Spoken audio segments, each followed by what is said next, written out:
Convidamos ao palco para a mesa de debate Natureza como Bem Comum a senhora Cristina Adams e o senhor Ailton Krenak. Para mediar essa sessão, convidamos o professor Sidney Raimundo.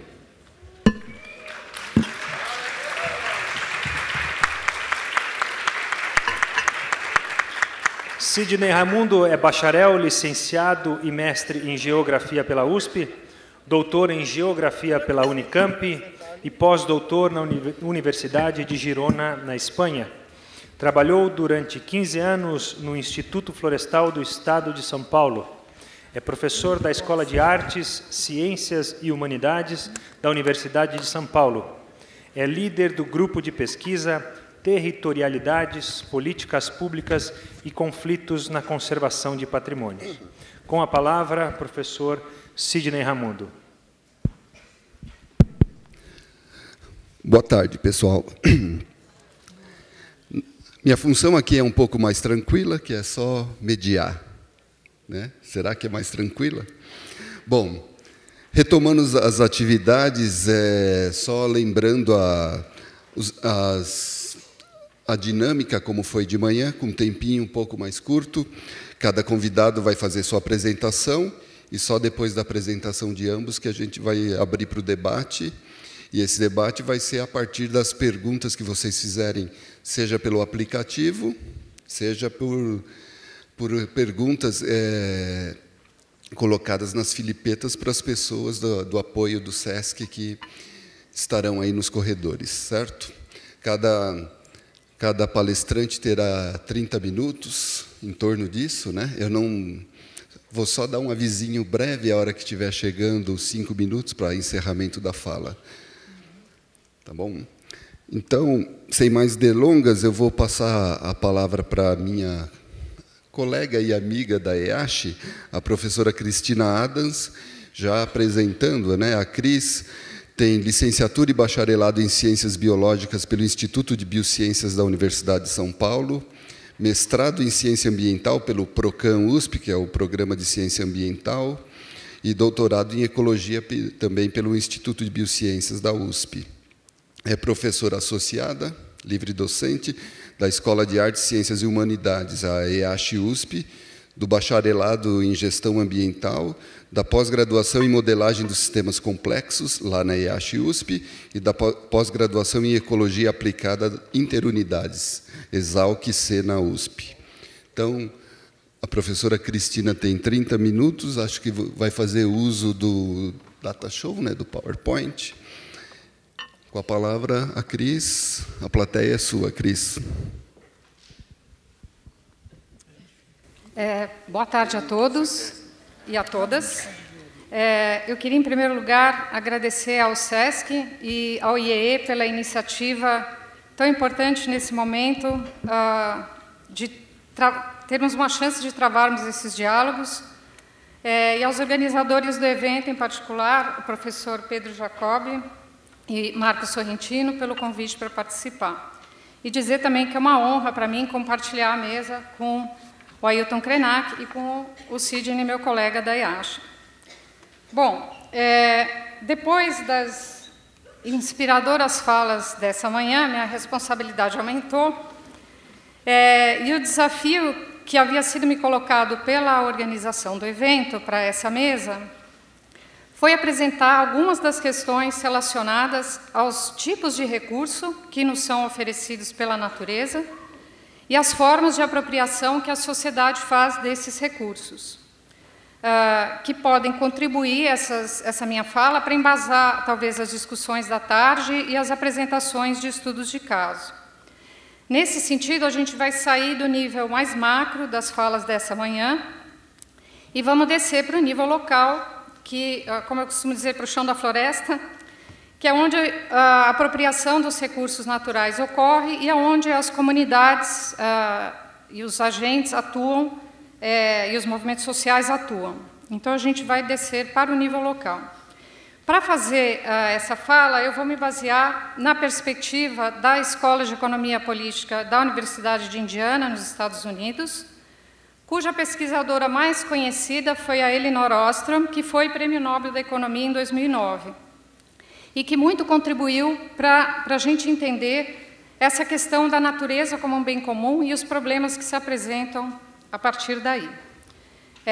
Eu pretendo discutir, então, algumas das diferenças entre a apropriação privada e comunal dos recursos comuns sob essa perspectiva, mas problematizando-a ao final da apresentação frente ao atual cenário brasileiro de crise institucional.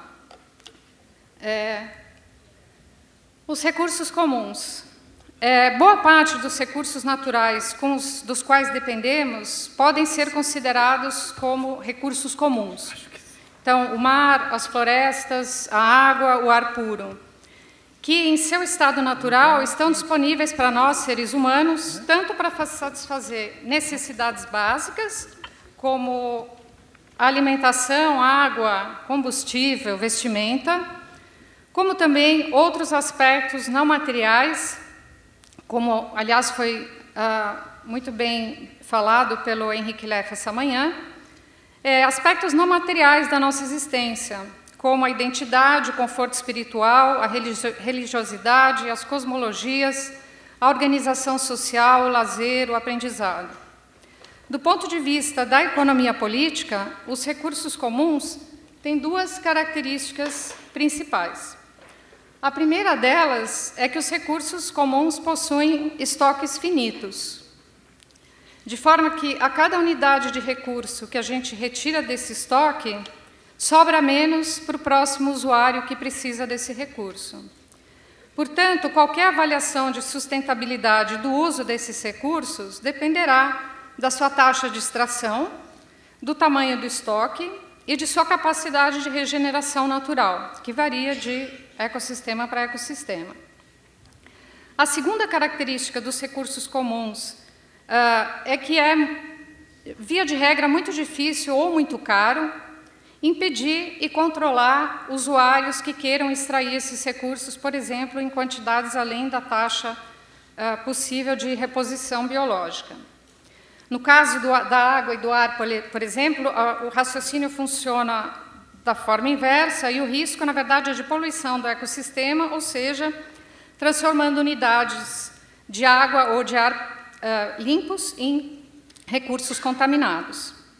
Essas duas características dos recursos comuns criam, então, desincentivos para o manejo sustentável, fazendo com que sejam naturalmente vulneráveis à superexploração e cuja governança e manejo são naturalmente difíceis de serem realizados de forma sustentável.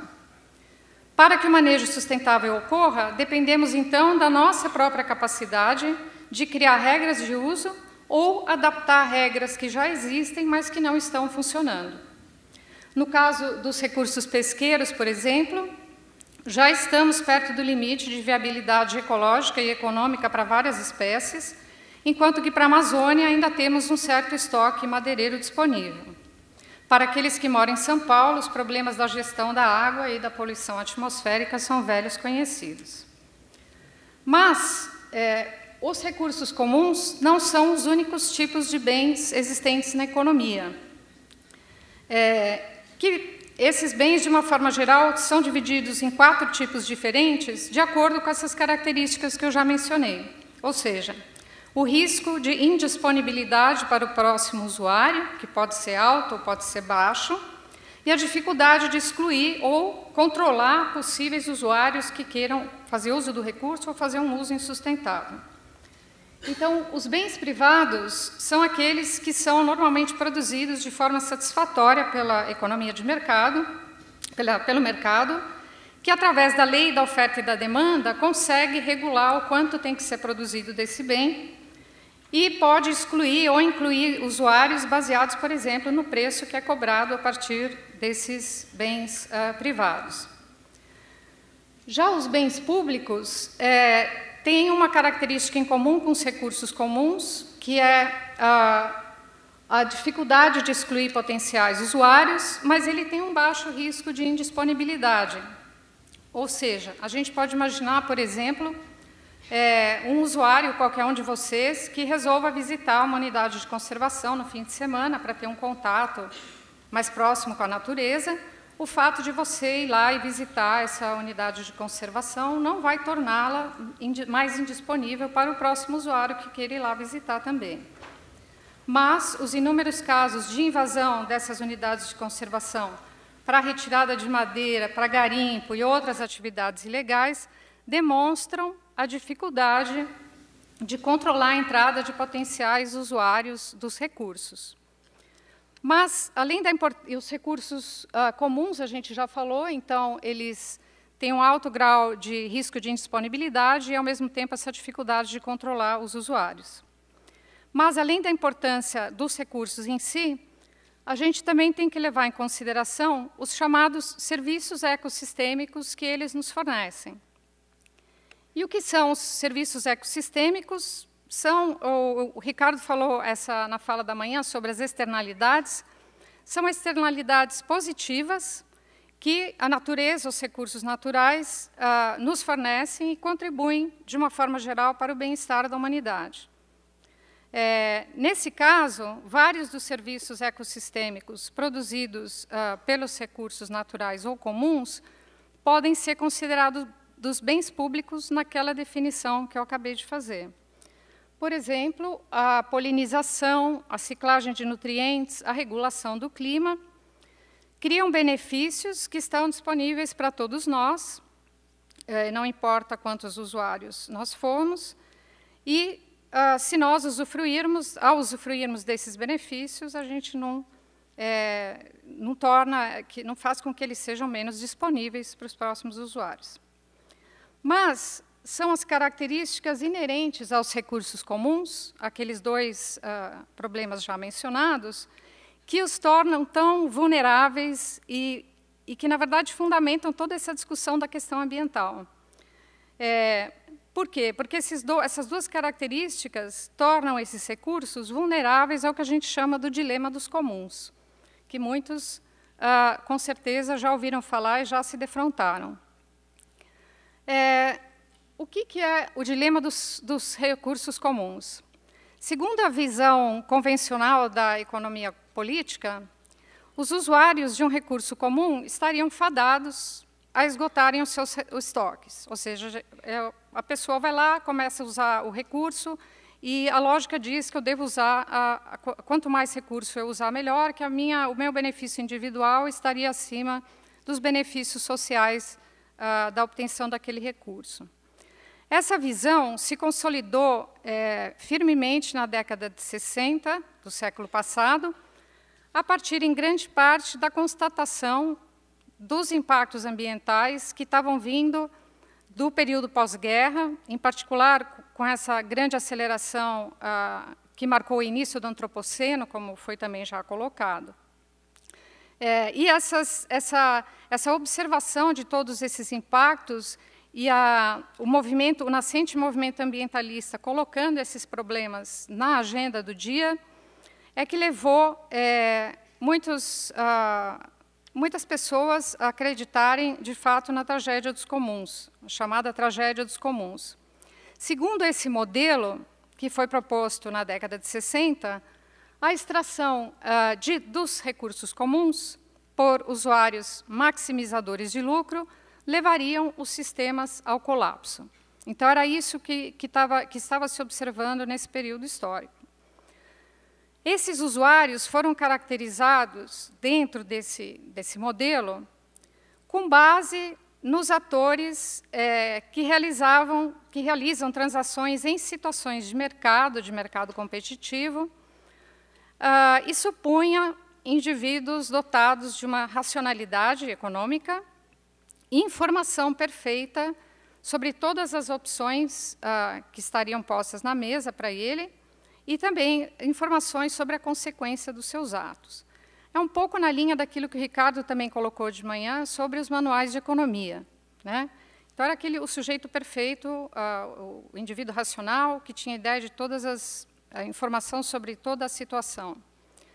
E, numa situação competitiva, como é a situação de mercado, a lógica individual se sobrepõe à lógica coletiva, e todos os usuários procurariam extrair o máximo possível dos recursos, levando, então, à tragédia dos comuns, que, de fato, como eu mencionei, a gente já observa, por exemplo, para algumas espécies pesqueiras. Muito bem. Dentro dessa perspectiva, duas soluções principais eram colocadas como a saída para o dilema dos comuns. Então, a primeira é privatizar. Então, você privatiza o recurso, divide a terra, divide a floresta, você vende cotas de pesca, por exemplo, porque a ideia é que, ao passar um recurso comum para as mãos privadas, o uso que seria feito seria mais eficiente. Ou, como uma segunda opção, colocar o Estado como gestor dos recursos, partindo da premissa que o Estado sempre age segundo o interesse público, tem conhecimento sobre o funcionamento do ecossistema, então consegue propor soluções socialmente ótimas, baseadas no conhecimento do funcionamento desse ecossistema, soluções essas que incluiriam um uso mais sustentável. Todavia, essa visão tem um problema que começou a ser apontado pela Escola de Indiana e por outras instituições que trabalhavam em conjunto, que começavam a organizar uma série de estudos de caso, de exemplos de manejo comunitário mundo afora, e perceberam que essa visão dicotômica de ou o mercado é a solução ou o Estado é a solução, não levava em consideração outras possibilidades.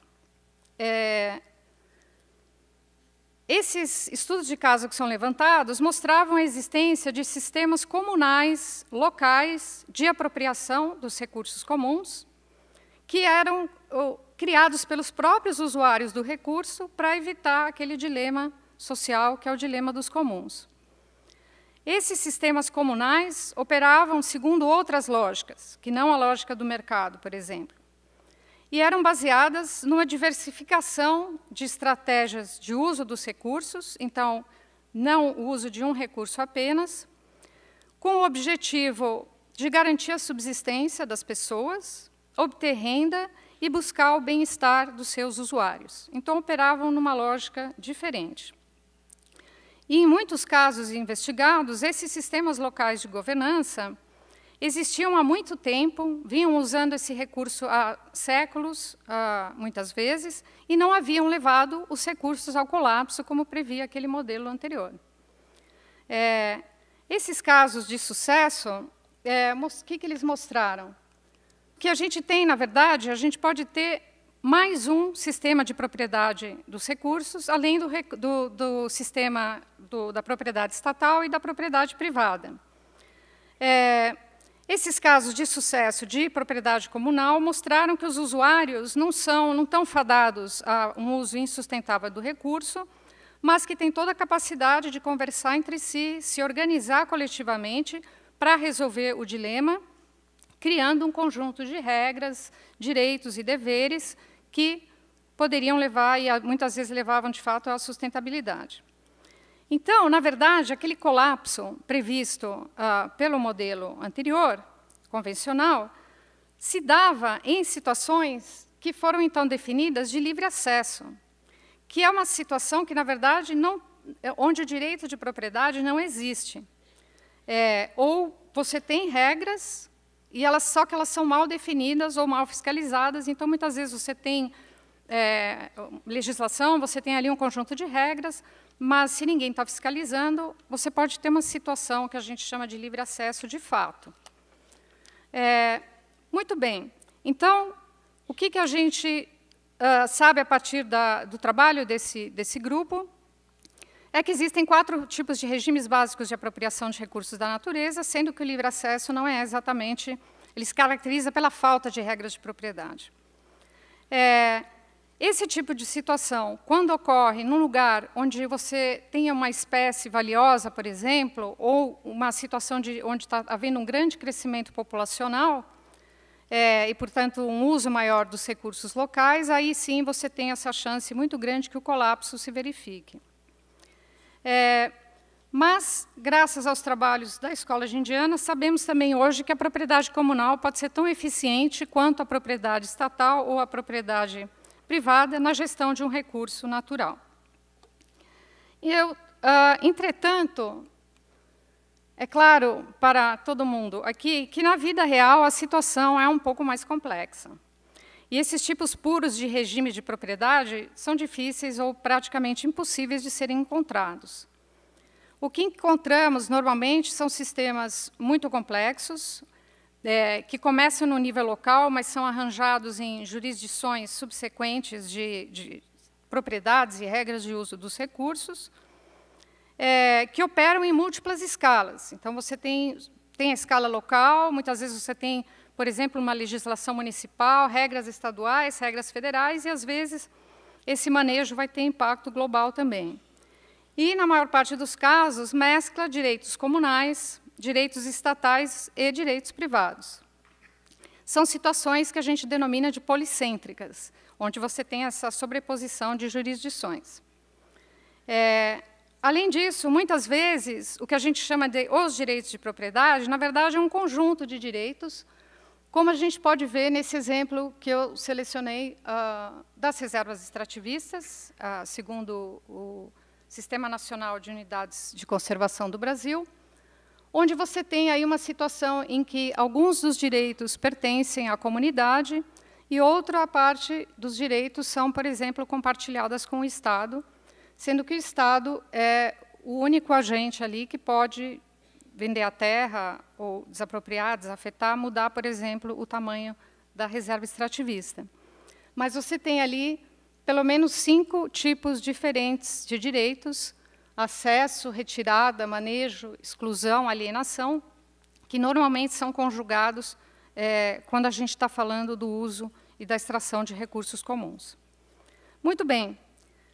Para fazer esse sistema e outros sistemas semelhantes funcionarem, o que a gente encontra são conjuntos de regras que são chamados coletivamente de instituições, que, para o nosso olhar local, comunitário dessa mesa, envolvem tanto o sistema formal, então, a legislação que diz respeito àquele recurso, ou àquela área, àquele bioma, mas também contratos comerciais, jurisprudência, etc., mas também as regras locais que as próprias comunidades se organizam e criam, e bem como normas locais de comportamento, que nem sempre são regras que nem sempre são explicitadas, mas são normas de comportamento cultural que também entram nesse arranjo institucional que vai ajudar a controlar os recursos e impedir a tal da tragédia dos comuns. Muito bem. Dada a grande ligação que vem sendo cada vez mais observada nas últimas décadas entre biodiversidade e sociodiversidade, e, portanto, se você tem sociodiversidade e diferentes tipos de recursos comuns, você tem também, a partir daí, emergem uma grande diversidade de diferentes arranjos institucionais, comunais, locais, que são criados para gerir esses diferentes recursos comuns. E, com isso, a gente pode ter uma ideia da importância desses sistemas locais para a construção de formas mais sustentáveis de uso dos recursos comuns. Como um proxy ou indicador, vamos dizer assim, de diversidade cultural, a figura da direita mostra a distribuição geográfica de línguas indígenas e não migrantes, ou seja, são línguas que sempre foram faladas naquele local, que é um indicador de diversidade cultural, que, se a gente cruza com a distribuição geográfica das áreas globais, onde você tem altos ou altíssimos índices de biodiversidade, a gente vê que os mapas se complementam e, portanto, reforçam essa importância de manutenção desses sistemas locais, com os seus arranjos institucionais locais, para a manutenção desses recursos. Essa diversidade de arranjos, por que ela é diversa? É porque ela é influenciada, não é só porque os recursos são diferentes, Então, tem povos que moram na floresta, tem povos que são pescadores, tem povos que são pastoralistas nas savanas africanas. Essa diversidade, essa sociodiversidade, que inclui diversidade cultural, de língua, de cosmologias, técnicas, fazeres, conhecimentos, formas de classificação e tratamento do mundo, que é fonte de intercâmbio, inovação e criatividade, é que faz surgirem esses sistemas, esses arranjos institucionais que contribuem para a manutenção da biodiversidade. Nós, brasileiros, temos o privilégio de morar num país que é, ao mesmo tempo, mega biodiverso e mega sociodiverso. E aqui, essa biodiversidade e essa sociodiversidade que a gente viu ali, naquelas duas figuras, e que a gente encontra aqui no Brasil, foi ratificada, vamos dizer, a importância dela é claramente demonstrada nesse conjunto de estudos de casos que foram levantados para pensar nessa ideia da gestão comunitária de recursos. E eu trouxe algumas das principais ideias ou conclusões que surgiram a respeito desse trabalho. É um trabalho que está em permanente construção. A Elinor Ostrom já morreu, mas o grupo dela continua firme no trabalho que ela deixou para ser feito. E o que a investigação desses sistemas comuns de gestão, de manejo de recursos mostrou é que os seus usuários, sim, eles são capazes de investir tempo e energia para desenvolver regras, para governar e manejar os seus recursos. Então, eles não são indivíduos independentes, que não conversam entre si, maximizadores de lucros. Eles, via de regra, seguem aquelas regras que são estabelecidas quando acreditam que a maioria dos outros usuários da comunidade também estão seguindo, monitoram a obediência de outros usuários e também, muitas vezes, para que os sistemas funcionem, tem um sistema de sanções para aquelas pessoas que quebram as regras e arcam com esses custos de transação para organizar todo esse sistema. Porque um dos argumentos por trás do dilema dos comuns é que as pessoas não gastariam o seu tempo para organizar um sistema desses que estaria fadado ao insucesso por causa das características dos recursos comuns. Além disso, do grupo de estudos de caso que foi analisado, algumas regularidades também emergiram, olhando para aqueles sistemas que realmente estavam garantindo um uso sustentável, porque é claro que haviam sistemas também que não estavam funcionando. Então, o que se observou é que a gestão comunal tem maiores chances de sucesso quando os autores envolvidos vivem próximo ao recurso explorado, ou seja, eles dependem desse recurso, eles têm um conhecimento muito grande associado a esse recurso, porque eles estão lá vendo o dia a dia, o funcionamento do ecossistema, e, portanto, são extremamente capazes de detectar mesmo mudanças sutis no ecossistema, e têm uma capacidade maior de monitorar o recurso, porque eles estão lá olhando, sabe quem está passando, quem está usando, quem está levando. Também os sistemas sustentáveis funcionam melhor, os sistemas que funcionam melhor são aqueles em que os limites são claros e conhecidos, tanto em relação ao grupo de usuários, então, quem são os usuários? É a minha comunidade que pode usar, quem vem de fora não pode.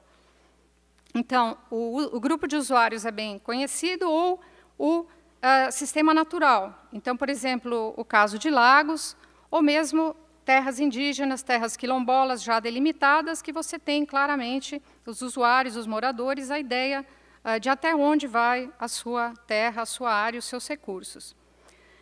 Se a comunidade depende dos recursos para a sua sobrevivência e atribui uma grande importância à manutenção desses recursos, por exemplo, para as gerações futuras, as chances de sucesso são ainda maiores.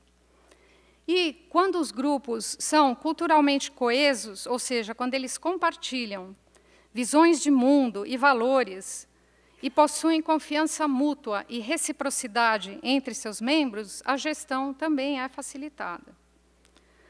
E, por fim, quando o direito, isso aqui é muito importante, quando o direito à auto-organização é reconhecido por atores externos e instituições formais, as leis, as regras, como é o caso, por exemplo, de terras indígenas e territórios quilombolas, as chances de sucesso são ainda maiores. Ou seja, quando o direito comunitário de uso, manejo, gestão do recurso é reconhecido pelo Estado, a chance de sucesso de um uso sustentável é ainda maior. Mas como é que esse processo de reconhecimento do manejo comunal se deu historicamente? E aqui eu vou fazer um apanhado em 3 slides de todas o conjunto de falas dessa manhã, ou seja, é uma visão muito rasa e rápida. Até a década de 70, o que dominava era esse modelo simplificado dos 2 agentes para explicar a alocação de recursos dentro da economia, que era o mercado e o Estado. A sociedade era vista por um ou por outro, ou como consumidor, ou basicamente como eleitores que garantiriam o papel do Estado. Nessa visão, o mercado é visto como uma instituição ótima para a produção e troca de bens privados. Mas, para os bens não privados, para os bens públicos, era necessário haver um governo central para impor regras, impostos, para fazer com que as pessoas, a sociedade em geral e os indivíduos, contribuíssem com recursos para que esses bens públicos, educação, a paz, a segurança, etc., pudessem ser fornecidos pelo Estado. Mas, como a gente pode ver nessa visão dicotômica aqui, não havia espaço para essa gestão comunal que vinha sendo observada em várias situações. E a partir e aí aqui eu me concentro um pouco mais no contexto da América Latina e também no contexto do Brasil. A partir das últimas 2 décadas, 3 décadas do século passado, com a aceleração da globalização, os Estados, na América Latina em particular, começaram a passar por processos de democratização / redemocratização, descentralização. Os municípios começaram a ganhar mais importância e o encolhimento do seu papel como fornecedor de bens e serviços públicos. Então, por um lado, há um movimento do Estado em assumir alguns desses lugares vagos deixados pelo Estado, mas, de outro lado, houve também um empoderamento dos movimentos sociais e, em muitos casos, o reconhecimento e a legitimação dos territórios tradicionais, como foi, por exemplo, o caso do movimento dos seringalistas, e o reconhecimento e a legitimação de territórios tradicionais e dos arranjos institucionais de manejo desses recursos comuns. Claro que isso não significa, não sejamos ingênuos, que esse processo de reconhecimento tenha sido isento de conflitos ou sequer que ele tenha sido completado, mas a gente caminhava em direção a um modelo mais inclusivo. Entretanto, conforme estamos assistindo desde o ano passado nesse país, esse aparato teórico que estamos utilizando para investigar e compreender os sistemas comunais de governança dos recursos naturais parece não ter dado a devida atenção às assimetrias de poder que existem entre as forças de mercado e os grupos locais, e a vulnerabilidade dos regimes de governança dos recursos comuns baseados nas comunidades, ou mesmo no Estado. Isso vis-à-vis, em comparação, por exemplo, com a apropriação privada, com a propriedade privada. A promiscuidade das relações e o limite fluido entre mercado e Estado, que vem sendo evidenciados todo dia nos últimos meses, e que foi bem colocada pelo Ricardo na fala da manhã, servem de alerta para a complexidade dos interesses envolvidos no acesso aos recursos comuns e ao cuidado que devemos ter com o uso dessas categorias muito abrangentes, como Estado, comunidades e assim por diante. O que temos observado nos últimos meses, tentando ainda ficar dentro desse olhar, é uma forte intensificação da desconstrução dos arranjos institucionais que impediam os agentes privados de encontrarem os recursos naturais numa situação de livre acesso. Lembrando que o livre acesso é a ausência de direitos de propriedade. E esse processo de desconstrução se dá tanto nas mudanças no sistema formal, nas leis ambientais, nas leis sociais, seja no ataque às formas estatais ou comunais de gestão do território, como as unidades de conservação, as terras indígenas, quilombolas e de outras comunidades, pequenos produtores rurais e assim por diante. E essa é uma das questões que eu gostaria de deixar para o debate que virá a seguir. Não foi difícil, em menos de meia hora, recolher, na verdade, nem caberiam todas no slide, informações publicadas recentemente que não nos deixam mentir sobre essa perspectiva. Portanto, a situação atual é gravíssima e clama por mobilização social contra esses retrocessos. Trata-se de defender não só os direitos das sociedades indígenas, comunidades tradicionais e pequenos produtores rurais que estão sendo colocados em risco ou violados, e aí eu falo do direito à vida, como o Lef colocou de manhã, os direitos humanos, direito à terra, direito à segurança alimentar e à autodeterminação, mas também os sistemas locais de manejo, o direito de manutenção desses sistemas, suas instituições e o conhecimento a eles associado. Trata-se, então, ainda mais do que isso, de defender também os benefícios sociais que são gerados pela governança comunal, sociais e ambientais, e também os serviços ecossistêmicos gerados, de uma forma geral, pelos recursos comuns, que são, como eu coloquei anteriormente, externalidades positivas que beneficiam toda a sociedade e alguns deles, inclusive, não só a sociedade brasileira, mas em escala global para a humanidade como um todo. Então, eram essas as questões que eu queria colocar e, quando entrarmos no debate, a gente pode aprofundar algumas dessas questões. Obrigada. Bom, continuando, então, eu agradeço bastante a sua fala e penso eu que deu alguns comichões, aguçou nossas curiosidades para a gente debater em seguida. Pena que o tempo está curto e a gente tem que correr um pouco, né? Então, eu já passo a palavra para o Ailton Krenak, que é ativista indígena dos direitos humanos, pertence à etnia Krenak. Em 1987, liderou a luta pelos princípios inscritos na Constituição Federal do Brasil, fundou e dirige o Núcleo de Cultura Indígena, distinguido com diploma de professor honoris causa pela Universidade Federal de Juiz de Fora, em 2016. Recebeu vários prêmios, como o Prêmio Internacional de Direitos Humanos para a América Latina, Letelier Moffitt, da Fundação Letelier, em Washington, em 1987. Ailton, o auditório é seu, por favor. Você tem 30 minutos para fazer suas considerações. Obrigado. Boa tarde a todos vocês, meus queridos amigos, amigas que estamos reunidos aqui numa ocasião tão especial. E eu quero agradecer a oportunidade de estar destacando uma fala no meio de um coletivo tão especial, tão importante.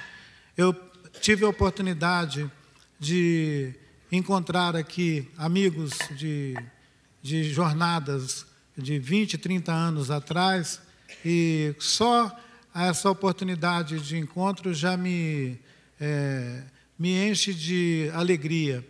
E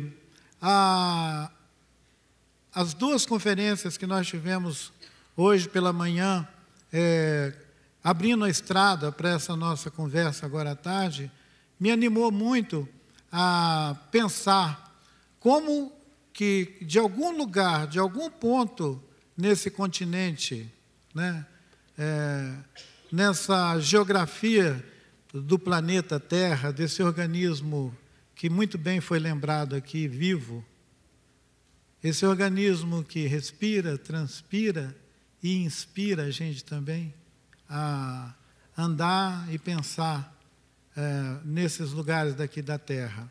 Nós, durante muito tempo, temos sido induzidos a uma visão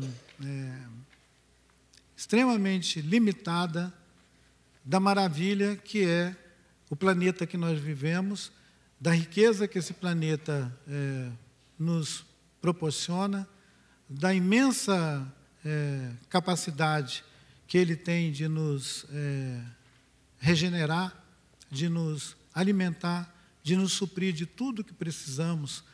Mas nós estamos reduzindo cada vez mais a nossa capacidade de ouvir, de escutar o que essa terra fala, e o nosso barulho é tão ruidoso que nós estamos próximo daquela perda que foi mencionada aqui, da nossa relação entre o conhecimento e a nossa capacidade de pensar, entre conhecimento e a produção desse conhecimento, que seria um evento resultado do nosso desenvolvimento tecnológico e da nossa rendição a uma tecnologia capaz de ter sobrevida, independente da colaboração que nós estejamos mantendo com essa tecnologia. Se tem a possibilidade de uma inteligência artificial sair nos governando, é porque nós teremos chegado a uma qualidade radical de afastamento da natureza e de uma burrice artificial. Porque nós não somos burros artificiais, nós somos inteligências originárias, original da Terra. Mas se nós nos afastarmos demais, a gente pode se tornar burros artificiais. E pensando nessa possibilidade de nos tornarmos burros artificiais, eu queria convidar vocês para a gente pensar, a partir desse lugar da Terra, que é a América Latina, mas que é esse continente americano todo, com essa configuração que nós podemos, todo mundo, imaginar. E nesse vasto território, onde nós temos povos vivendo nas mais diferentes condições, digamos assim, de governança, de autonomia e de conhecimento sobre os lugares de onde tiram a sua subsistência, de onde tiram o suprimento para a sua vida.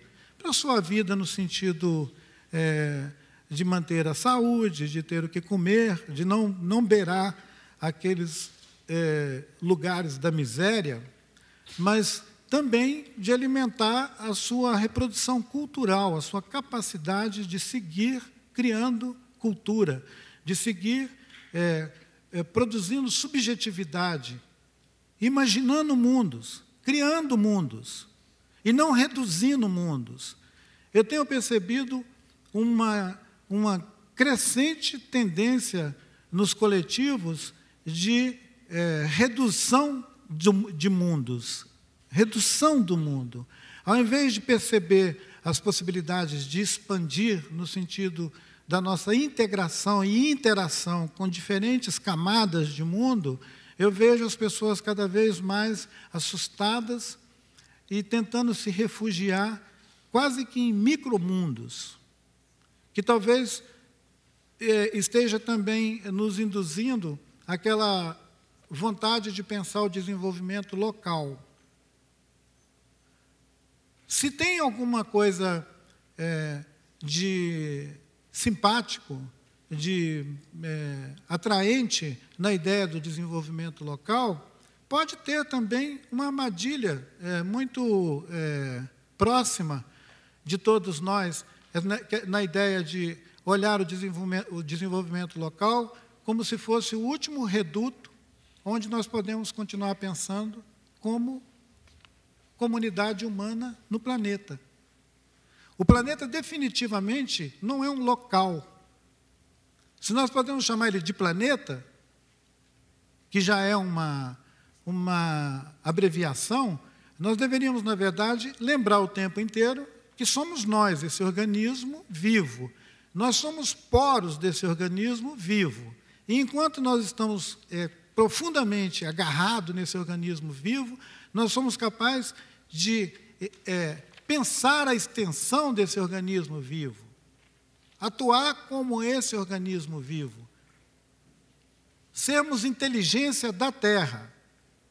Sermos inteligência da Terra é um lugar muito especial que a gente não deveria, de jeito nenhum, abandonar para ocupar um lugar de uma burrice artificial, que é longe da Terra, é artifício, imprime um ritmo, uma relação doente com o organismo vivo da Terra,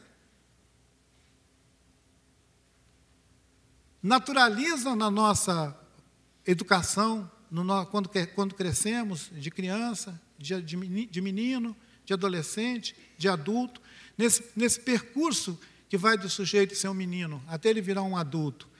Tem um divórcio da vida, ele vai se divorciando de ser filho da terra, de ser filhote da terra, de ouvir a terra, de aprender com a terra, e começa a se aproximar desse lugar que nós estamos considerando que seria um lugar da burrice artificial, e ele é tão artificial porque ele precisa agora do suporte de uma porção de invenções, que seriam as tecnologias todas, para ajudar a fazer a passagem do tempo aqui na Terra, onde a própria experiência da vida fica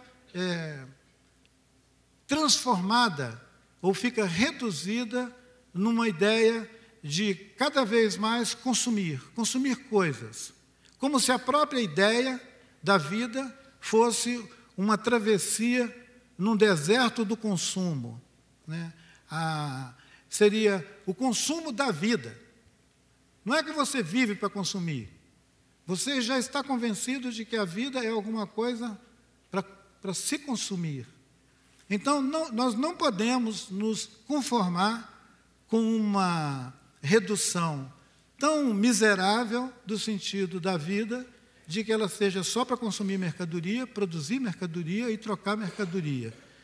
Não podemos aceitar o caminho, que a experiência da vida de uma pessoa começa na sua mais tenra idade e termina numa fila de mercado, consumindo a última bugiganga que o mercado inventou para transformar aquilo no objeto do sonho, do desejo, da realização das pessoas, seja indivíduos ou coletivos.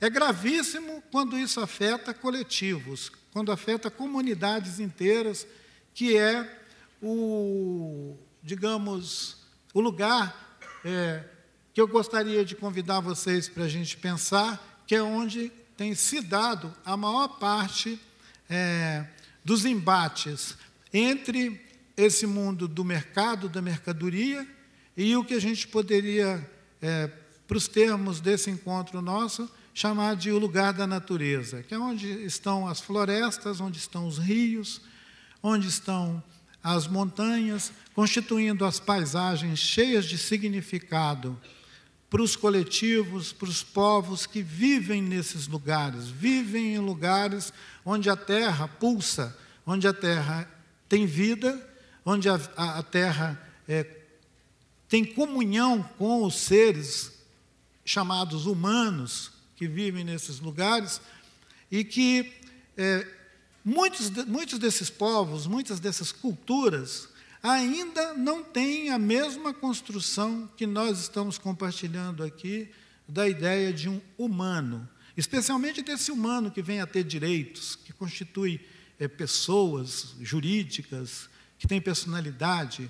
Eu estou falando de lugares onde tem povos que a própria ideia da Declaração dos Direitos Humanos, ou dos convênios que asseguram esses direitos humanos, sequer são contratos válidos, são percebidos como contratos válidos. São povos que vivem outros contratos, que vivem outras trocas, né? Estabelecem trocas que se dão em outros termos e que possibilita que os seres humanos se estendam para além das suas, digamos, fronteiras locais, regionais, culturais, e que estabeleçam relações com muitos outros seres da natureza. E que ouvem outras vozes, ouvem as vozes das montanhas. Quando nós pensamos na América Latina, nós não podemos esquecer os nossos parentes que vivem na Colômbia, no Peru, na Bolívia, e esses povos que vivem nessas regiões de floresta tão próxima das fronteiras nossas do Brasil e que se constitui nisso que nós chamamos de bacia amazônica, e que os brasileiros, eu não sei porquê, por algum problema, por alguma dificuldade, os brasileiros acham que o destino da Amazônia vai depender do que nós fizermos na Amazônia. Isso é uma doce ilusão. Tem muito mais gente inserida, envolvida com isso que vocês pensam que é a Amazônia, do que os brasileiros que estão nessas beiradas de floresta que nós arranhamos da metade do século XX para cá, com a ilusão de que a gente governa alguma coisa.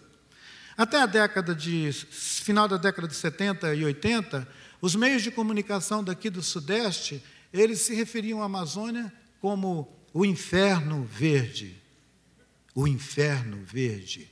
O jornal que passava antes do filme no cinema dizia: a Amazônia, o inferno verde. Ora, se há 40 anos atrás éramos tão retardados que chamávamos mais da metade do nosso país de o inferno verde, de certo que a gente estava imaginando que essa outra banda fosse uma espécie assim de céu amarelo, céu azul, céu cor-de-rosa, céu qualquer coisa.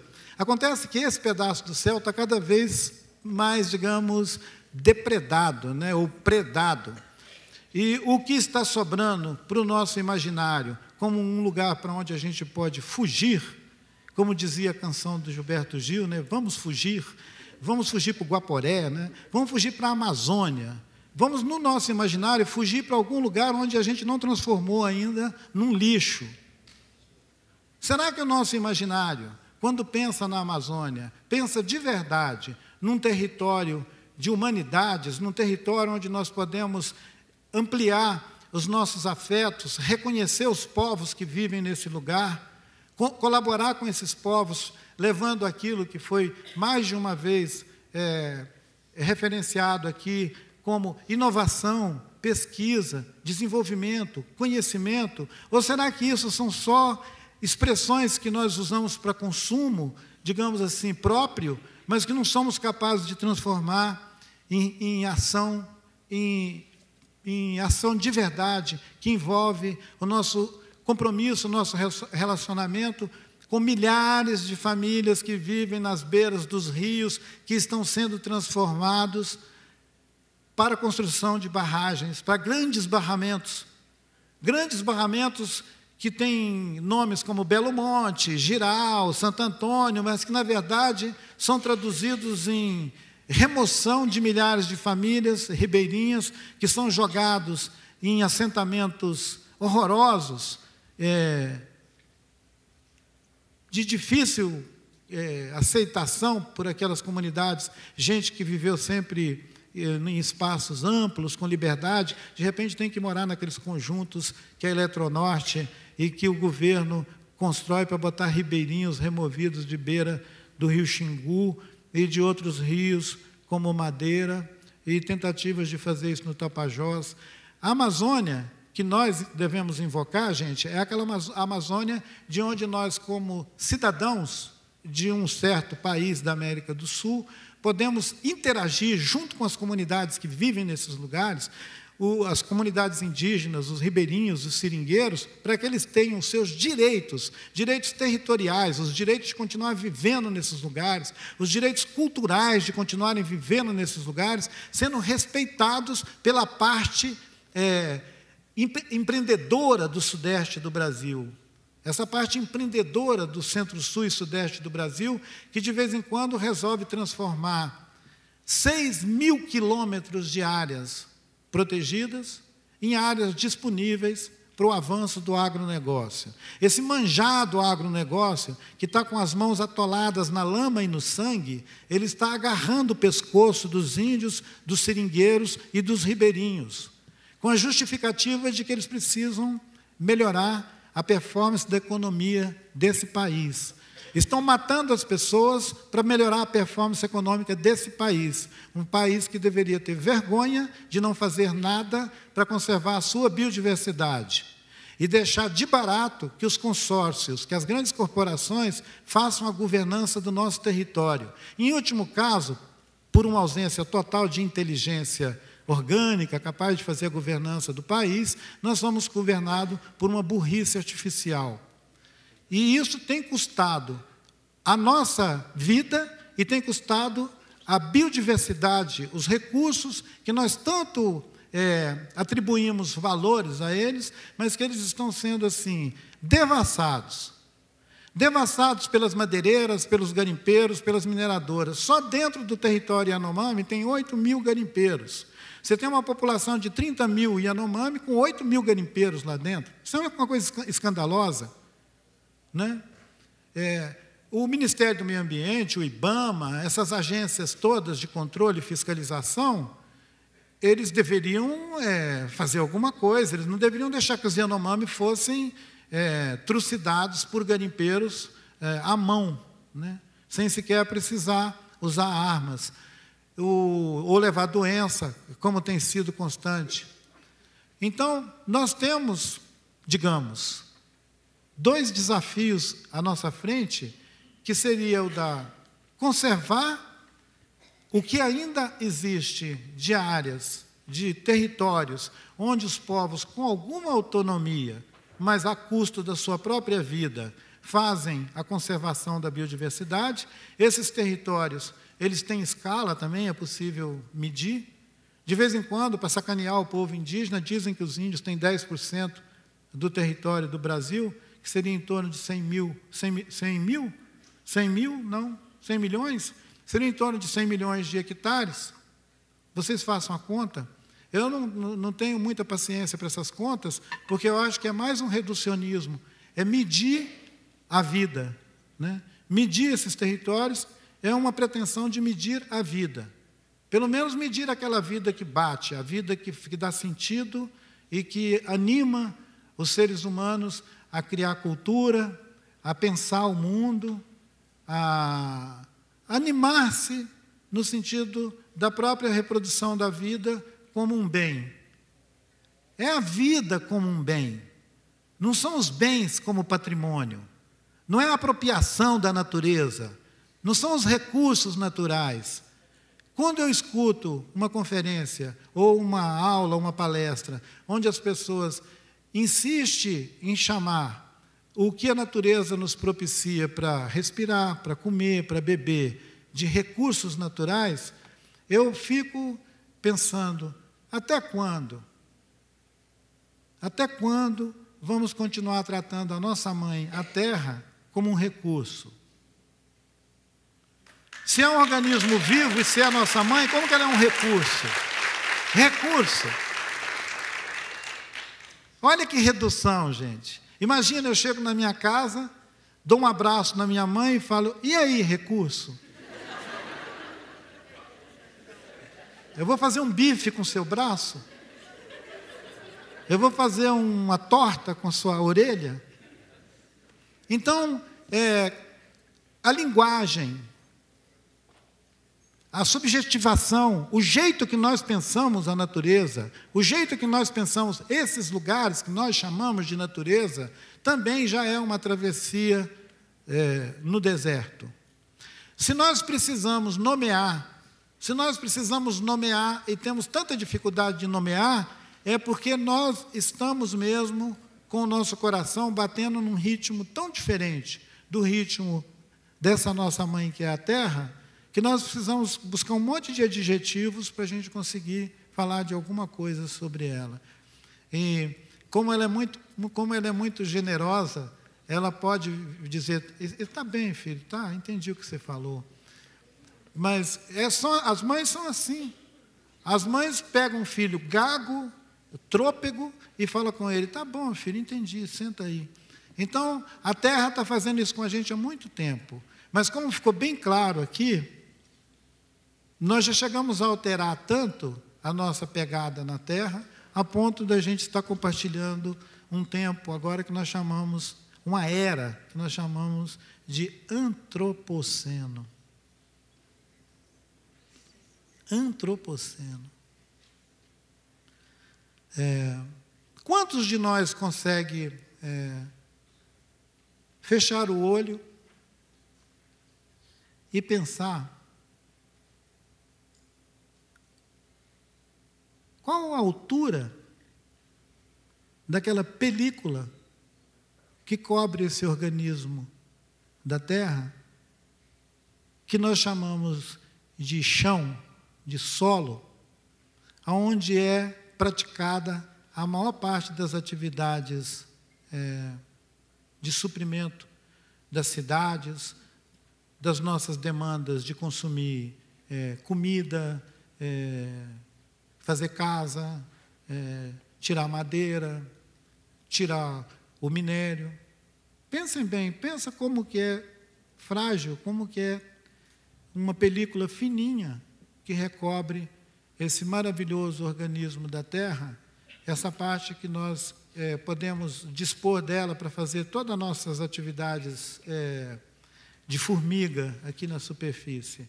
Essa camada já está quase toda revirada e envenenada pelas nossas atividades. Nós estamos atuando sobre esse organismo, sobre essa pele desse organismo, de uma maneira tão desorganizada, tão bagunçada, que nós já conseguimos criar todo tipo de incidência sobre ela, adoecendo, machucando. Em alguns lugares, por uma resistência inimaginável, alguns povos de até 10 mil, 20 mil, 30 mil pessoas, mas nunca mais do que isso, nunca 100 mil, 1 milhão de pessoas, ainda resistem em alguns vales, montanhas, em algumas regiões desse lugar grande, que os nossos vizinhos das fronteiras, com esse requadro de desenho que o Brasil se vê dentro dele como o Brasil, e que ignora que do lado de lá do rio, a mesma floresta se estende, o mesmo rio se estende, e pode ser a Bolívia, pode ser o Peru, pode ser a Colômbia.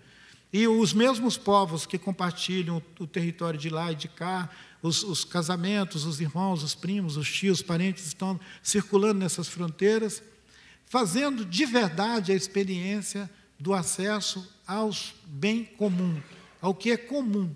O que é comum nesses lugares, as pessoas acessam. Essas pessoas acessam o que é comum nesses lugares, tendo que superar as barreiras que os Estados nacionais, na sua estupidez, insistem em botar entre essas famílias, separando gente com fronteiras nacionais. Essas fronteiras entre o Brasil, a Argentina, o Chile, o Peru, a Colômbia, essas fronteiras são uma estupidez, porque se nós ficamos invocando a ideia de uma América Latina, mas nós incrementamos essas fronteiras estúpidas, nós só estamos impedindo que exista cooperação, colaboração entre os nossos povos. Enquanto a gente continuar adulando essa ideia de governos regionais, essa mediocridade desses sujeitos que são gerentes de corporações, mas que vertem fardas de gerentes desses países aqui na América Latina, enquanto a gente adular o sonho dessa gente, nós estamos adiando a cooperação, a colaboração entre os povos que deveriam estar cuidando dos nossos rios, cuidando das nossas montanhas, cuidando das nossas famílias e experimentando um jeito de vida que talvez se aproximem daquela ideia de bem viver, ou daquela ideia que os Aymara ou os Quechua chamam de sumac calçai, né, que é um jeito de viver em comunhão com a terra. Comunhão com a terra. Quando eu escuto a tradução de bem viver ou de viver bem, eu fico pensando, tomara que eles não confundam isso com a ideia do bem-estar, que a social-democracia já cansou de fazer para eles e que só deu em fábrica, bugiganga, fábrica, bugiganga, fábrica, bugiganga. A gente não precisa reproduzir isso aqui. Isso aqui é um outro continente. É na mesma terra, mas é em outro continente. Tomara que a gente consiga, com esses encontros nossos, nos desfazer de algumas ideias que estão encalacradas nas nossas cabeças sobre o mundo que nós vivemos, a terra que nós compartilhamos, a riqueza que essa terra tem, o quanto que nós podíamos viver tão bem nessa terra e como que nós temos maltratado mesmo os lugares onde nós vivemos por pura fúria de possuir e de consumir porcaria. Nós consumimos muita porcaria, gente. A maior parte das coisas pelas quais muitos de nós levantam de manhã, trabalha e depois busca um salário para comprar, são porcarias. Pensem bem nisso. Se nós não estamos transformando as nossas vidas num consumo, ao invés da gente experimentar a vida como uma fruição da beleza que é compartilhar a vida com tanta gente, com tantas pessoas, com tantos outros seres aqui na Terra. Ereré. Obrigado, pessoal, de me ouvir tanto.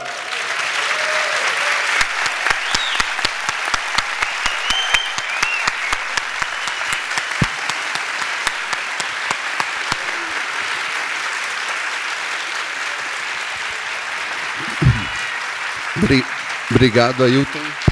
Obrigado, Ailton. Enquanto as perguntas...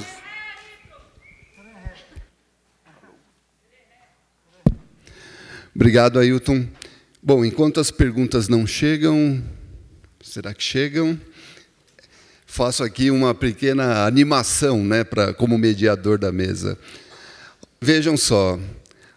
Esse tema uso comum da natureza é extremamente complexo, como vocês puderam observar pelas duas falas, e a sociedade como um todo tenta traduzir isso, e tenta inventar maneiras de lidar com isso, e talvez a palavra sustentável e sustentabilidade foi uma das tentativas, uma das saídas. A professora Gabriela Scotto e a Isabel Carvalho dizem que sustentabilidade é um conceito com muita fama, mas pouco consenso. E esse é o nosso desafio, o nosso problema, porque como que resolvemos essas questões que envolvem a natureza dentro de considerá-lo um bem comum? Né? Dentro da sustentabilidade, o Inácio Sachs já apregou que é importante trabalharmos com as dimensões da sustentabilidade. A sustentabilidade... Nessas 8, 9 dimensões, ou no ambientalmente correto, socialmente justo e economicamente viável, acaba sempre ficando um tanto capenga a questão econômica. Tem um sociólogo uruguaio chamado Guilherme Foladori que diz o seguinte: está todo mundo interessado em discutir a sustentabilidade, inclusive os empresários, desde que não mexam nos seus lucros. Dentro dessa lógica da crise ambiental que a gente está pondo aqui, está apresentando, na verdade apresentando não, está fazendo ela aparecer aqui para o nosso debate, essa crise está apoiada num modelo de economia que já foi colocado no início aqui na parte da manhã, que se consolidou chamar de neoclássica ou neoliberal, que começa lá nos anos 80 com o Reagan e com a Thatcher, e que se fortalece, chega aos píncaros, se a gente puder dizer dessa maneira hoje, presentemente, né?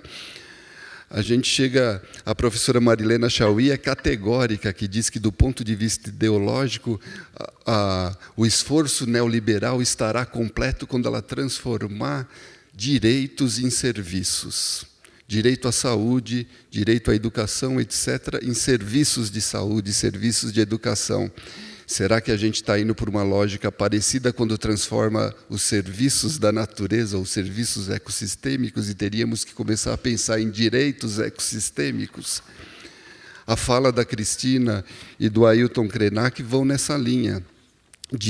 Eu sei que a Cris não faz uma crítica nessa linha dos serviços ecossistêmicos como algo negativo, obviamente, mas é o mercado tentando se apropriar de uma função da natureza e, para alguns, já dando resposta, já tem uma precificação, alguns serviços, outros o mercado, como a regulação. Quanto custa a regulação climática? O mercado ainda não deu conta disso, de como precificar isso. E, diante dessa lógica neoliberal, a gente se sente um pouco angustiado, ou totalmente angustiado, como o Ailton coloca na fala dele, na tentativa de reverter. E que bom que a Cris trouxe esses exemplos que são embrionários, pontuais, mas é aquela questão que a gente precisa se espelhar neles, né? O carro-chefe, o mainstream, é, de fato, a economia neoliberal.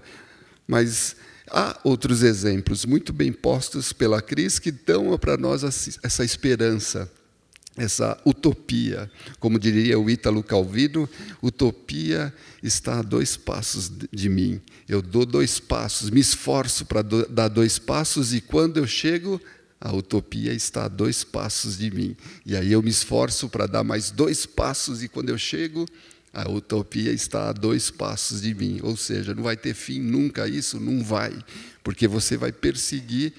Se você está interessado em carregar essa bandeira, não da neoliberalidade, mas desses exemplos que a Cris trouxe, né, de exemplos exitosos, e essa nova visão, essa visão que o Ailton traz dos povos da floresta, que a própria ciência já convencionou chamar de etnociência, etnoconservação, né?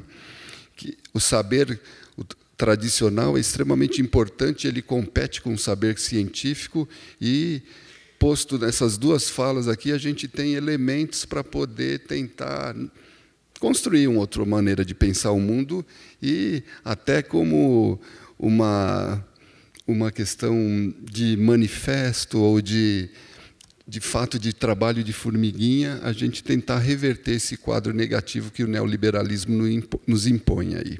Bom, em linhas gerais, só para tentar fazer uma amarração das 2 falas e a gente orientar, tem a primeira questão aqui, que é para quem? Temos 2 fichinhas.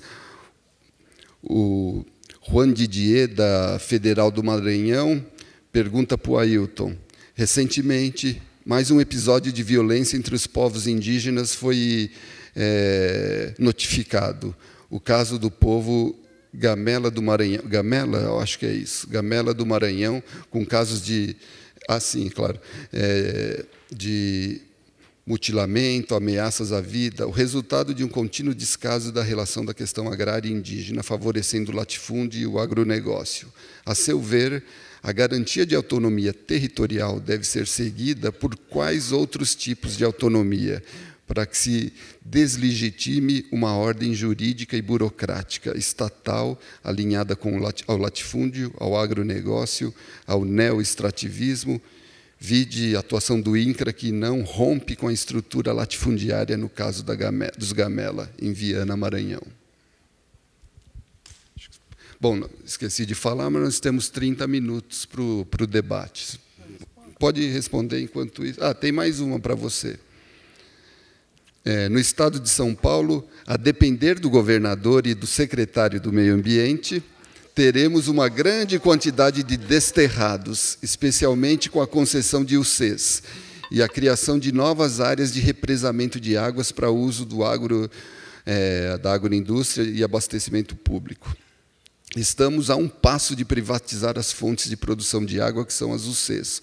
O avanço do agroempresariado sobre as instituições públicas é um sinal de que a sociedade está perdendo o controle das instituições públicas. Passo também para você, se você quiser.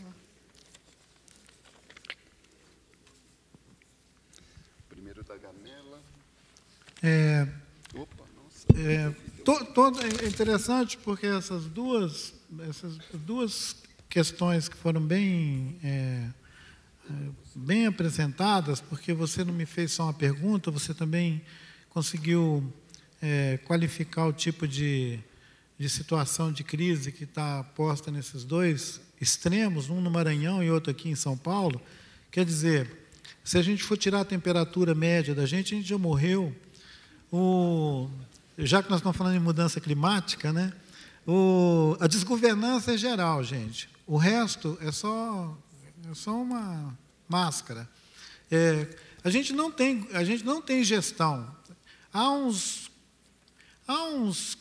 quase 20 anos atrás, a Fundação Getúlio Vargas, junto com Fundação Getúlio Vargas, o Pedro estava envolvido nessa experiência naquele tempo, era a Fundação Getúlio Vargas e a Fundação Ford, é isso? A Fundação Getúlio Vargas e Fundação Ford iniciaram um programa que se chamava Gestão Pública e Cidadania. Gestão Pública e Cidadania. Pois bem, acho que tem uns 20 anos, gente. Quer dizer, uma boa parte de vocês aqui estava gatinhando.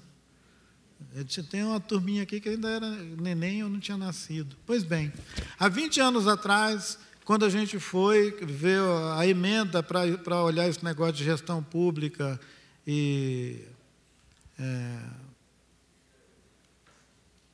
economia e cidadania, esses temas todos, nós começamos a pôr em questão esse tipo de gestão que nós temos, essa governança que nós deixamos se estender até aqui no século XXI, descaradamente. Isso mostra, na verdade, menos uma doença dos reincidentes na forma de representar o governo e mais uma alienação e uma incapacidade de indignação nossa, como pessoas, como cidadão. Se nós tivéssemos uma cidadania capaz de se indignar, nós já tínhamos mudado esse estado de coisa.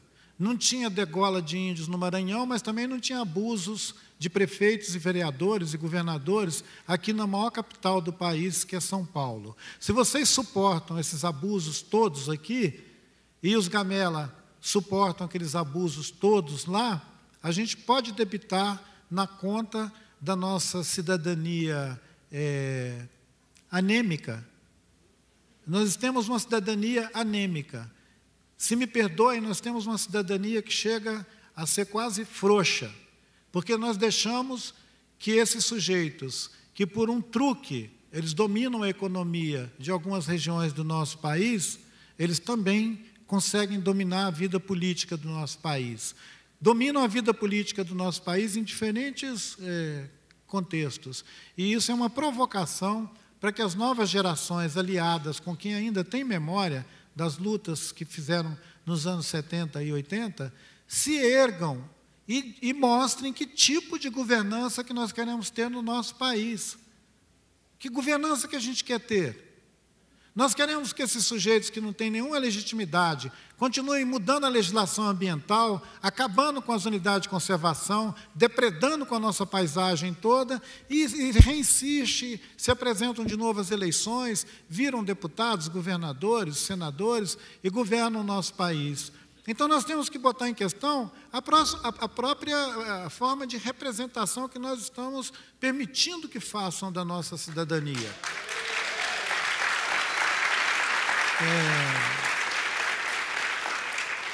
Vocês estão confortáveis, gente, com esse tipo de representação, com esse tipo de representação que ofende a inteligência das pessoas? Então, fora o que mesmo que vocês gritaram? Então, todos os caras que estão por aí, né? Tinha que ser uma avalanche de fora, assim, tinha que começar despencando de cima e embaixo. Uma avalanche.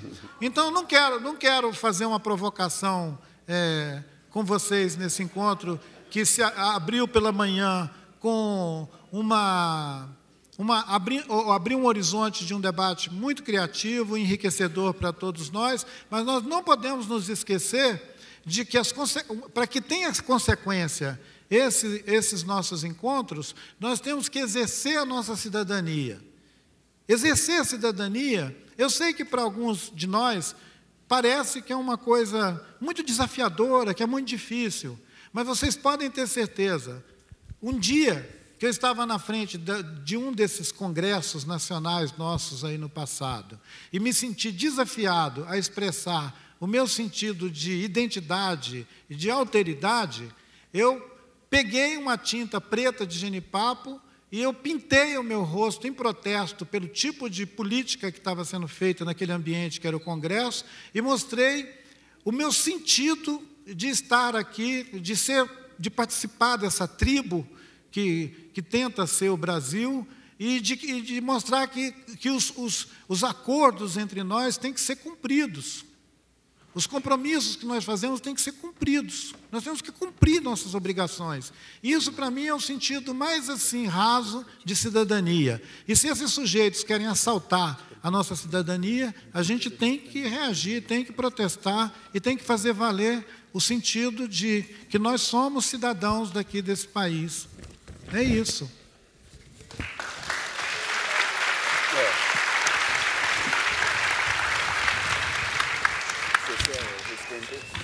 Tem uma pergunta que eu já deixei com a Cris, para ela. Você quer ler? A pergunta diz, Helena, o uso dos termos recurso natural não é a mesma lógica do pagamento por serviços ambientais, de valoração da natureza? Será sustentável e ético usar a natureza como recurso? Eu acho que essa pergunta levanta algumas questões interessantes e pertinentes da gente discutir nessa mesa, que tem a ver, por um lado, com a semântica, então, as palavras que a gente usa para se referir à natureza, aos recursos naturais, aos próprios serviços ecossistêmicos, por exemplo.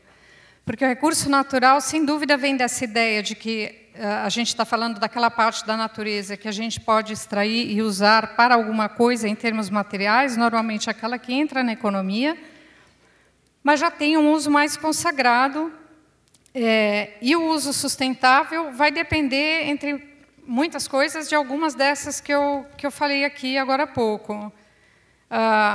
O ético não está, a meu ver, no uso em si, porque também, como foi falado aqui de manhã, desde que a nossa espécie desceu das árvores, a gente faz uso dos recursos naturais e a gente impacta o mundo de uma maneira ou de outra. Então, a opção não usar, talvez quando a gente tiver a inteligência artificial comandando tudo, a gente tenha dominado a fotossíntese. Tem outras maneiras de não usar os recursos, mas o uso dos recursos caminha para e passo com a evolução da nossa espécie, né? Então, não tem como... O que, sim, tem que ser colocado em discussão é a maneira como e a ética do uso, dos tipos de uso diferentes que a gente tem da natureza ou dos recursos naturais, se quiser chamar dessa forma.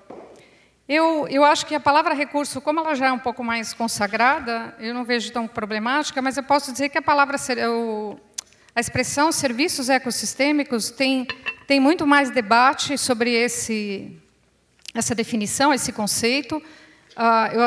Inclusive, na hora de montar a palestra, eu fiquei na dúvida, porque justamente ela está associada a essa questão de ser um serviço, então, né, de ser uma coisa realmente ligada à economia, à natureza, como se a natureza estivesse lá para nos prestar um serviço, né? Se a gente não estiver aqui, ela vai continuar funcionando muito bem, obrigada, da mesma forma.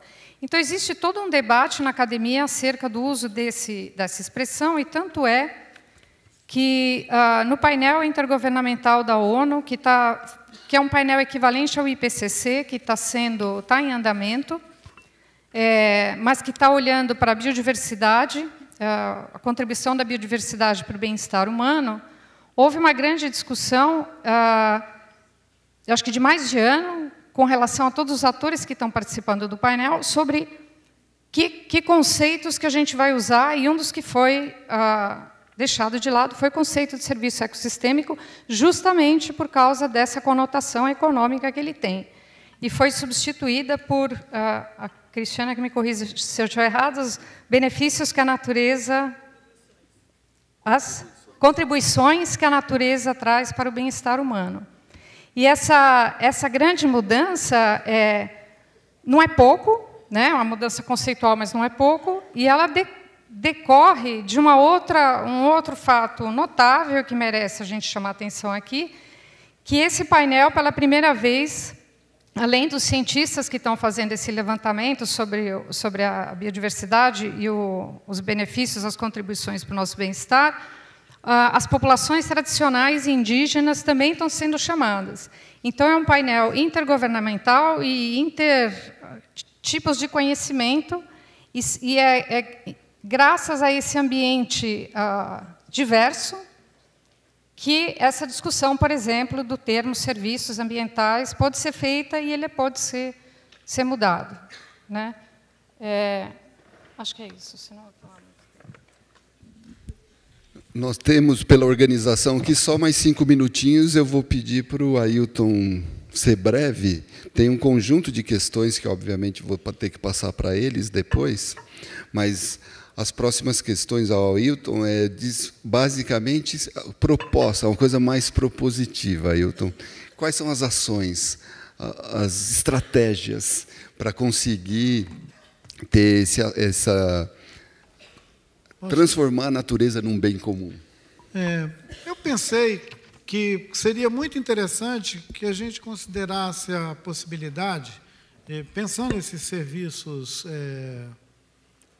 ecossistêmicos, incluir no rol desses serviços ecossistêmicos alguma coisa pelo qual qualquer empreendedor teria que pagar. Qualquer empreendedor.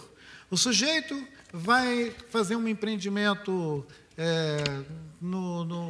em agricultura ou em qualquer outra extração de recursos, de bens da natureza, como estamos mencionando, como está posto para o mercado, essas coisas, que ele pague pelo uso que ele vai fazer digamos, de cada 10 mil hectares, de cada 100 hectares que um empreendimento for incidir sobre aquela área, que ele tenha que dispor uma área do mesmo tamanho para a conservação da mesma paisagem que ele está incidindo sobre ela. As pessoas podem achar isso absurdo, podem achar que eu estou inviabilizando que as pessoas que inventem novas atividades, mas vocês pensem bem, se o Brasil vai ampliar em mais 6 mil hectares as áreas no Cerrado e na Amazônia para a atividade do agronegócio, que esses empreendedores fossem obrigados a dispor outra área correspondente a essa que eles vão incidir sobre ela, tendo que investir na restauração ou na manutenção de ecossistemas que já estão constituídos do tamanho dessas áreas que eles estão dispondo. Isso tem a ver com a ideia do bem comum. Tem a ver com a ideia do bem comum, porque um empreendedor está se apropriando de alguma coisa que é comum e que vai virar privado. Quando tiver lucro, vai ser dele, ele não vai distribuir os lucros dele comigo e com você. Ninguém, pelo menos na economia capitalista, ninguém é obrigado a fazer isso, né? Então, que ele seja obrigado a entregar para o interesse comum, para o bem comum, o tamanho da área que ele vai dispor para o empreendimento dele. Eu acho que seria uma boa maneira de inibir um pouco essa sanha desenvolvimentista que avança sobre a natureza como se fosse um campo largo, que não tem nenhuma reserva que pode entrar. No caso da mineração, por exemplo, a atividade da extração mineral, eu acho que deveria ter uma suspensão, de qualquer expectativa de novas áreas de exploração mineral, além daquelas que já estão apropriadas pelo setor mineral, até que eles adotem práticas aceitáveis na atividade da produção mineral. Porque o que fazem na atividade de produção mineral no Brasil hoje, faziam na África no século XIX. Faziam em alguns lugares da Europa no século XX, mas não fazem mais em nenhum lugar do mundo, a não ser aqui, nessa terra de ninguém. Então, deveria suspender, o DNPM deveria suspender qualquer expectativa de nova autorização de lavra, mineração, extração. Consolidem os lugares que eles já furaram, que já esburacaram tudo, restaurem os lugares que já danificaram, como a bacia do Rio Doce. Eu não falei no meu rio, eu não falei no rio, no nosso rio que está em coma, porque eu achei que não tinha sentido eu chegar aqui e escandalizar vocês com o que eles fizeram com 680 quilômetros de um rio, deixando esse rio em coma, com o fundo dele transformado num carpete de lama tóxica. E essas mineradoras não pararam de ter lucro, gente, nos últimos 20 anos, junto com os bancos. As mineradoras e os bancos, eles se entupiram de dinheiro. E agora que eles arrebentaram com a bacia do Rio Doce, eles fingem que não é com eles e saem assoviando e vão lá para a Austrália. Então, eles fingem que são canguru. Então, a gente precisa criar constrangimento e obrigar esse capitalismo predador a ter um pouco mais de dificuldade para se implementar e para se instalar no nesse nosso território, digamos, comum, que nós chamamos de Brasil, mas que a gente ainda não consegue ter a governança dele, porque ele é um pouco maior do que as nossas capacidades, digamos, de interação com os diferentes biomas, com as diferentes regiões do nosso país. Por isso que eu ressaltei que há 40 anos atrás o Brasil era chamado a Amazônia era chamada de Inferno Verde. E hoje ainda tem gente que continua chamando a Amazônia de lugar remoto, de lugar não sei o quê, como se não fosse a nossa casa comum, que a gente devesse ter corresponsabilidade de cuidar desse território. Um território que continua prestando um serviço, esse tal do serviço ecossistêmico, que é de fazer chover em cima dessa região do centro-oeste e daqui do sudeste. Se a Amazônia não transpirasse, não mandasse os rios voadores de chuva para cá, a gente não teria chuva aqui. Nós temos chuva aqui porque vocês conhecem os estudos que já foram feitos e que mostram como que as águas são trazidas, produzidas na floresta amazônica e trazidas para aqui na forma de chuva.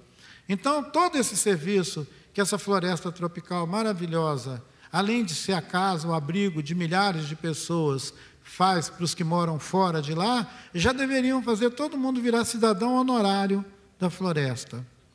É autodeclaração, gente. Vocês podem se autodeclarar, eu sou cidadão honorário da floresta, aí vocês começam a fazer alguma coisa para a floresta continuar existindo. Estou cedendo título de cidadão honorário da floresta para vocês.